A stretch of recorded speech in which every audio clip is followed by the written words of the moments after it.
Hello students, स्वागत है आपका अपने यूट्यूब चैनल दर्शन बायोवाला में। आज का हमारा टॉपिक है सेल बायोलॉजी का एक बहुत ही महत्वपूर्ण टॉपिक प्लेस्टिड लेकर आए हैं। प्लेस्टिड यानी लवक। लवक मोस्टली पादप कोशिका में पाए जाते हैं, जंतु कोशिका में किसी भी प्रकार के लवक नहीं पाए जाते हैं। लवक नाम सर्वप्रथम हैकेल ने दिया और इसका जो वर्गीकरण है वो दिया है शिम्पर ने। तो लवक जो हैं वो ओनली प्लांट सेल में पाए जाते हैं। लवक नाम सबसे पहले हैकेल ने दिया और इसका वर्गीकरण शिम्पर ने किया। लवक मुख्य रूप से 3 प्रकार के होते हैं: रंगहीन लवक यानी ल्यूकोप्लास्ट, रंगीन लवक यानी क्रोमोप्लास्ट और हरित लवक यानी क्लोरोप्लास्ट। बात करें हम रंगहीन लवक यानी ल्यूकोप्लास्ट की, तो रंगहीन लवक जो हैं ये मोस्टली पादपों के भूमिगत भाग में पाए जाते हैं। कहाँ पर पाए जाते हैं?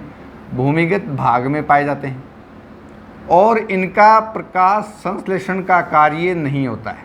मतलब ये प्रकाश संश्लेषण में भाग नहीं लेते हैं, प्रकाश संश्लेषण में भाग नहीं लेते। तो इनका काम क्या है?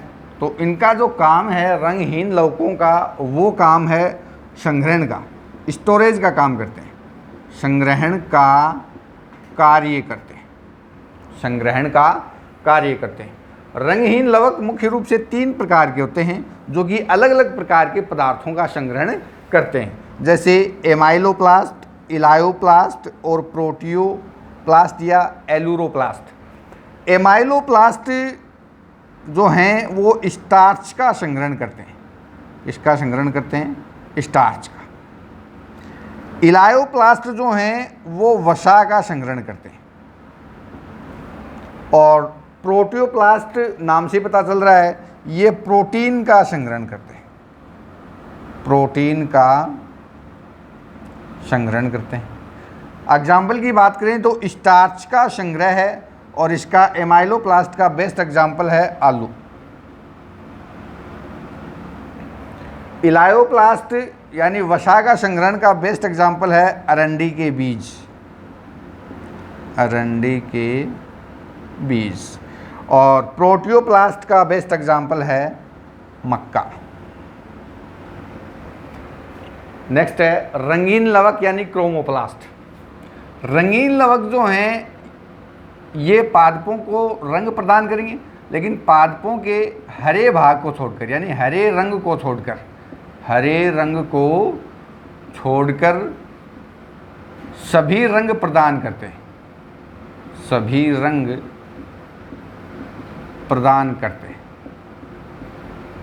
मतलब हरा रंग ये प्रदान नहीं करते हैं और सारे के सारे रंग प्रदान करते हैं। तो हम कह सकते हैं ये पुष्पों के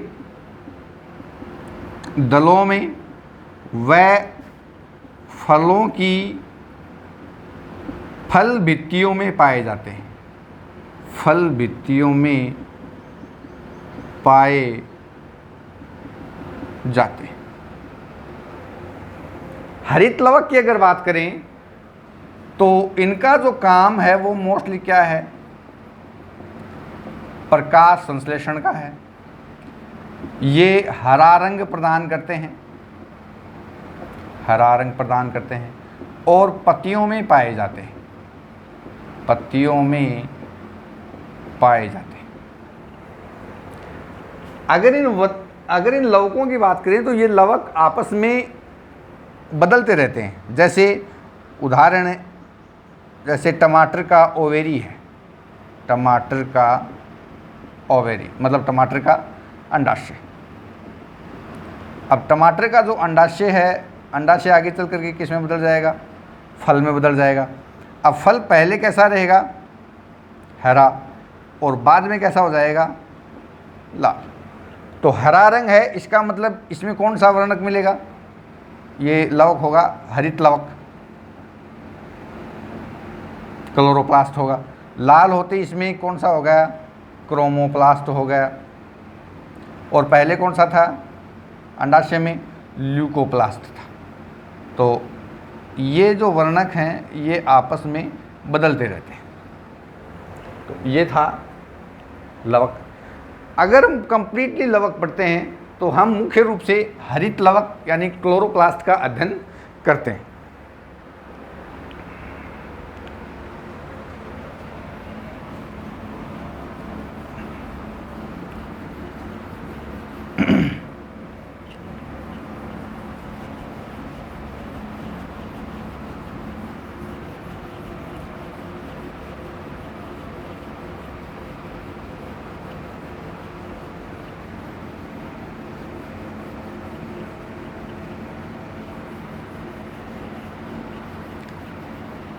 हरित लवक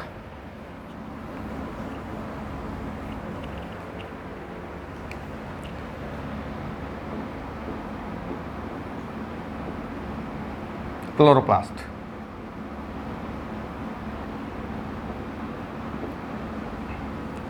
साइज की अगर बात करें तो साइज इनकी मोस्टली 4 माइक्रोन से लेकर के 8 माइक्रोन होती है। इसका मतलब ये कोशिका के सबसे बड़े कोशिकांग हैं, लार्जेस्ट सेल ऑर्गेनेल है, सबसे बड़े कोशिकांग, सबसे बड़े कोशिकांग। साइज के बाद बात करें शेप की, तो उच्च पादपों की अगर बात करें, इनकी उच्च पादपों की, तो उच्च पादपों में ये लेंस के आकार के हो सकते हैं, राउंड हो सकते हैं या ओवल हो सकते हैं। लेकिन शैवालों में इनकी संरचना भिन्न भिन्न पाई जाती है, भिन्न भिन्न पाई जाती है। इनकी आकृति अलग अलग हो सकती है, जैसे कपनुमा हो सकते हैं, कपनुमा हरित लवक, कपनुमा हो सकते हैं, ताराकार हो सकते हैं, मेखलाकार हो सकते हैं, सर्पिलाकार हो सकते हैं, जालिकावत हो सकते हैं और डिस्कनुमा हो सकते हैं। तो अलग अलग शैवालों में इनकी आकृति अलग अलग हो सकती है। जैसे जो कपनुमा जो हरित लवक है वो मोस्टली क्लेमाइडोमोनास में पाया जाता है। बेस्ट एग्जाम्पल है क्लेमाइडोमोनास। ताराकार जो हरित लवक है वो जाइगनिमा में पाया जाता है। बात करें जैसे मान लो कि सर्पिलाकार हरित लवक है, तो सर्पिलाकार जो हरित लवक है वो स्पायरोगायरा में पाया जाता है, स्पायरोगायरा में पाया जाता है। जालिकावत जो हरित लवक है वो ऊडोगोनियम में पाया जाता है, ऊडोगोनियम में पाया जाता है। और डिस्कनुमा जो है वो वाउचीरिया में पाया जाता है, वो वाउचीरिया में पाया जाता है। शेप के बाद में बात करें इनकी नंबरिंग की, शेप के बाद में बात करें नंबरिंग की,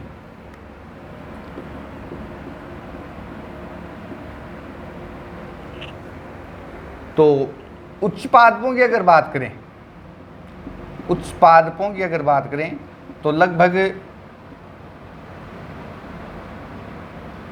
20 से 40 हरित लवक जो हैं वो हो सकते हैं हायर प्लांट्स में। लेकिन अगर शैवालों की बात करें तो शैवालों में अलग अलग मेल, जैसे मान लो कि क्लेमाइडोमोनास है, क्लेमाइडोमोनास, इसमें एक हरित लवक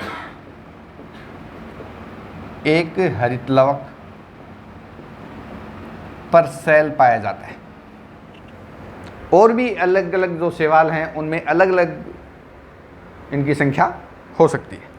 तो ये होगी इनकी साइज, शेप और नंबरिंग। बात करें इनकी स्ट्रक्चर की,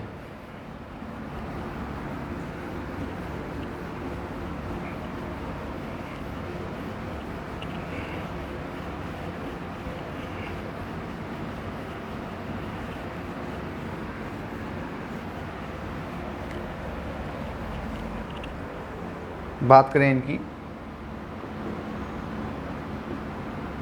स्ट्रक्चर, तो इनकी स्ट्रक्चर कुछ इस प्रकार से देखने को मिलती है।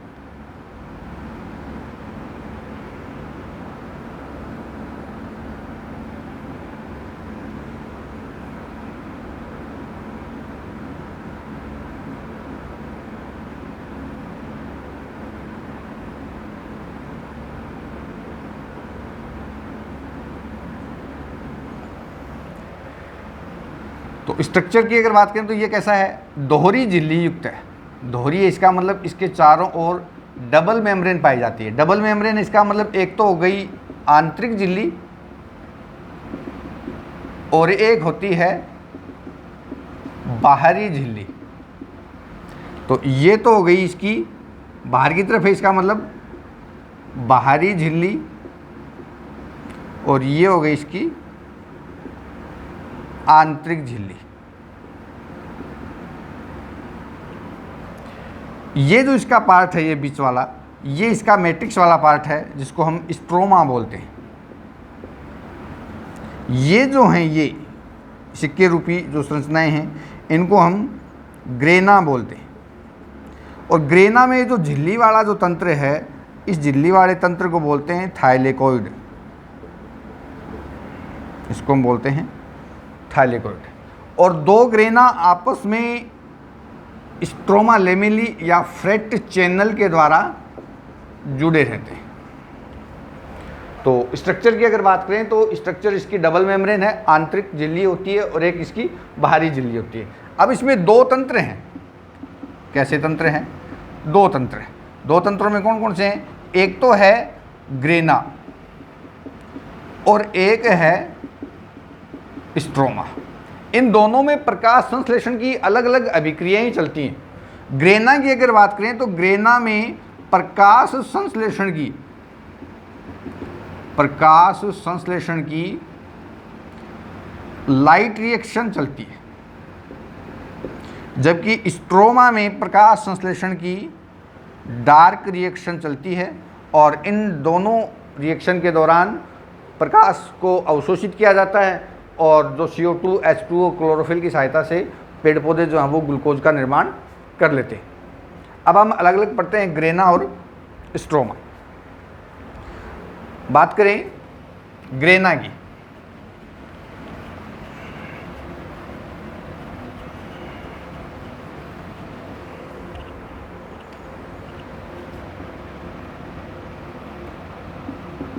ग्रेना एक हरित लवक में लगभग 40 से 60 ग्रेना होते हैं।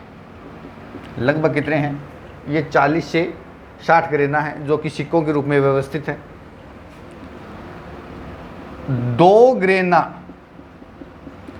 आपस में स्ट्रोमा लेमेली, नाम याद रखना वेरी इंपॉर्टेंट, स्ट्रोमा लेमेली या फ्रेट चैनल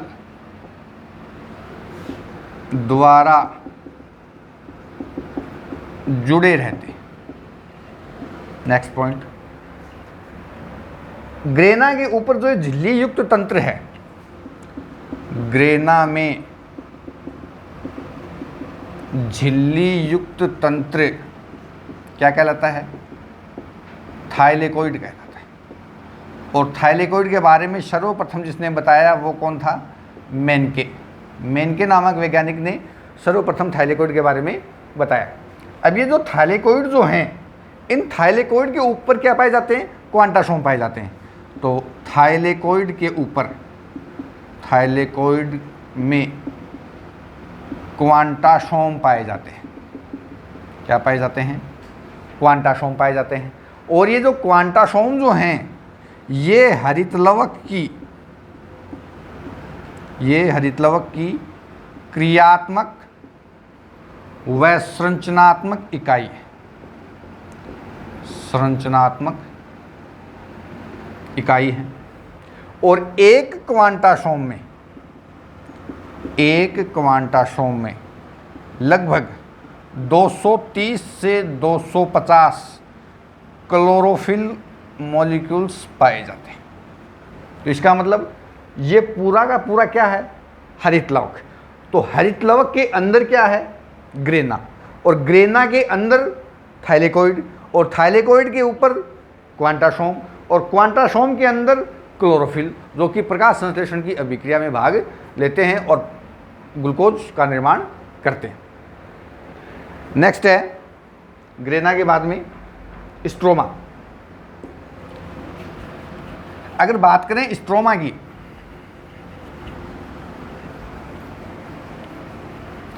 तो स्ट्रोमा जो है वो क्लोरोफिल यानी हरित लवक का मैट्रिक्स वाला भाग है। कौन सा भाग है, मैट्रिक्स वाला।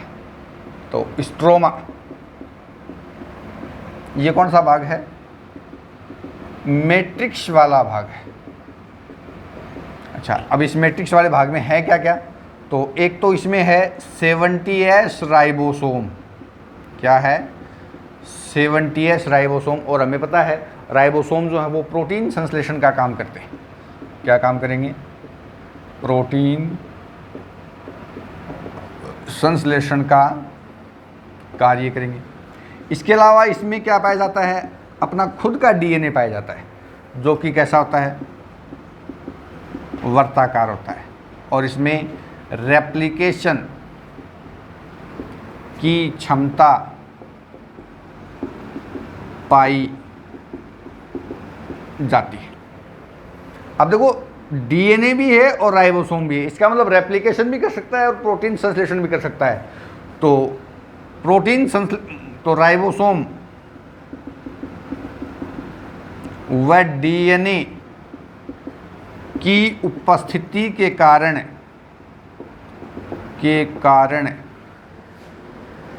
हरित लवक को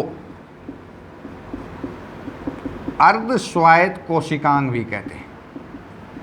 अर्धस्वायत्त कोशिकांग भी कहते हैं। Next statement very important. प्रत्येक नए हरित लवक की उत्पत्ति पूर्व उपस्थित हरित लवक से होती है। अब देखो कोशिका के भीतर कोशिका द्रव्य, और कोशिका द्रव्य में अनेक प्रकार के कोशिकांग हैं, सेल ऑर्गेनेल हैं, और उसी में एक हम क्या पढ़ रहे हैं, लवक पढ़ रहे हैं, और लवक में क्या पढ़ रहे हैं, हरित लवक पढ़ रहे हैं। और इस हरित लवक में खुद का राइबोसोम है और डीएनए है, जो कि प्रोटीन संश्लेषण और रेप्लिकेशन की कैपेसिटी का कार्य करते हैं। या हम कह सकते हैं कि प्रोटीन संश्लेषण का भी काम करते हैं और इनमें रेप्लिकेशन की भी क्षमता पाई जाती है। तो इन दोनों की विशेषताओं के कारण हरित लवक को हम कोशिका के भीतर कोशिका प्रकार का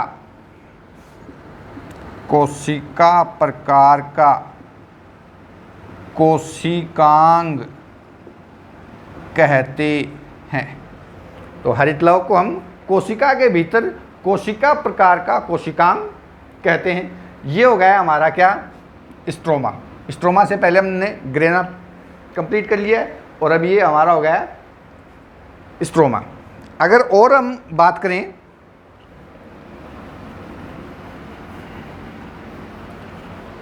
तो दो छोटे छोटे शब्द हैं बहुत ही इंपॉर्टेंट। Plastidome, very important.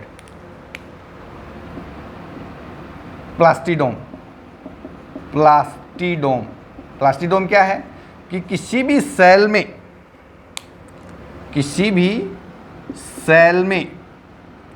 में उपस्थित जितने भी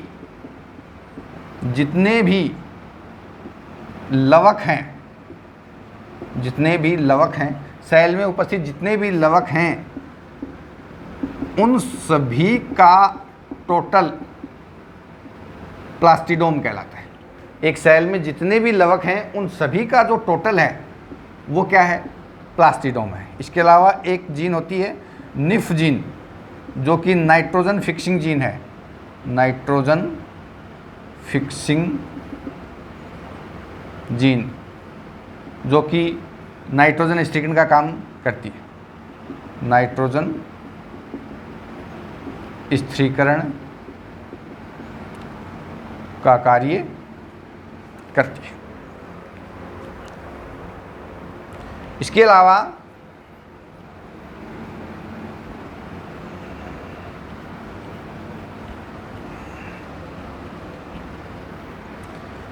कार्य, अगर हम इनके कार्य की बात करें, हरित लवक का जो मुख्य जो कार्य है वो कार्य क्या है? प्रकाश संश्लेषण। कौन सा कार्य है? प्रकाश संश्लेषण का इनका कार्य है। अगर बात हम इनके प्रकार की करें, क्लोरोफिल के प्रकार की, तो इसके मोस्टली कितने प्रकार हैं? 8 प्रकार हैं। जैसे 1 2 3 4 5 6 7 और 8। Chlorophyll A, chlorophyll B, chlorophyll C, chlorophyll D, chlorophyll E. Bacterio chlorophyll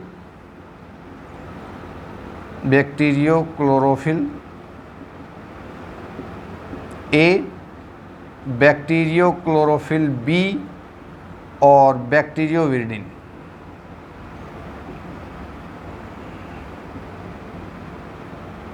ये मोस्टली क्या हैं? क्लोरोफिल के प्रकार हैं। इनमें से जो ये क्लोरोफिल ए है, क्लोरोफिल ए, यह सार्वत्रिक है, यूनिवर्सल है। सार्वत्रिक या यूनिवर्सल का मतलब जितने भी पेड़ पौधे प्लांट हैं, चाहे वो छोटे हैं, बड़े हैं, निम्न हैं, उच्च हैं, उन सभी में क्लोरोफिल ए पाया जाता है। सार्वत्रिक इसका मतलब सभी में पाया जाता है। क्लोरोफिल बी जो है, क्लोरोफिल बी, यह नील हरित शैवाल, नील हरित शैवाल, भूरे व लाल शैवाल, इनमें नहीं पाया जाता है, बाकी सभी में पाया जाता है। क्लोरोफिल सी जो हैं वो मोस्टली भूरे शैवालों में पाए जाते हैं, भूरे शैवालों में। डी जो है वो लाल शैवालों में, और ई जो है वो जेंथोफाइसी वर्ग में पाए जाते हैं। जेंथोफाइसी वर्ग के जो शैवाल हैं, वर्ग के जो एल्गी हैं, उनमें पाए जाते हैं। बैक्टीरियो क्लोरोफिल ए और बी जो हैं ये बैंगनी सल्फर जीवाणुओं में पाए जाते हैं, और जो बैक्टीरियो विरिडिन जो हैं ये ग्रीन बैक्टीरिया में पाए जाते हैं, ये ग्रीन बैक्टीरिया में पाए जाते हैं। तो स्टूडेंट्स, ये था कंप्लीट हमारा आज का टॉपिक प्लास्टिड। आगे आने वाले समय में हम सेल बायोलॉजी के और भी अनेक टॉपिक लेकर के आएंगे। तब तक आप जुड़े रहें हमारे चैनल के साथ, लाइक करें,